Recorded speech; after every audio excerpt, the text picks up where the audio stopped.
When you're making a game like Call of Duty Black Ops 2, you're trying to pull together the greatest talents you can in the world.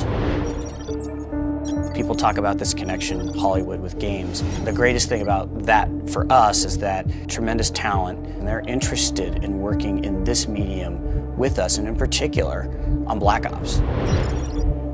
Having the opportunity to work with a Hollywood writer who's worked on movies like The Dark Knight, created the most compelling villains in cinema history, to me, that's amazing.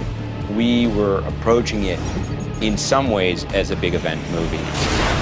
Even though it's a first-person shooter, it's got to be sophisticated, it's got to be funny, it's got to be challenging, it's got to have twists and turns. In the case of Black Ops, I would argue that the story is better than most movies that are being made. I'm watching the Oscars last year, and I see Trent Reznor win the Academy Award. A year later, I see him walking around Treyarch, and I think to myself, am I dreaming? Trent Reznor is creating the score for our video game. I look at video games as a true art form.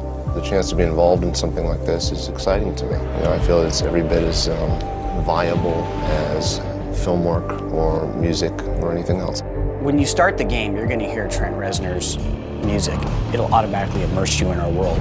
Increasingly, the line between, an event movie and an event video game are starting to blur, which is a good thing.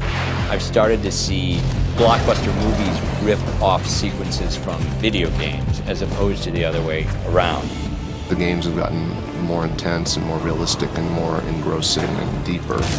Video game culture has expanded into the largest form of entertainment. People love to be told stories, but I think what's so unique about our medium is we get the opportunity to experience and live in the world where the stories are being told. You can't watch a movie in a movie theater and change the fate of the main character. Well, you can do that in a video game.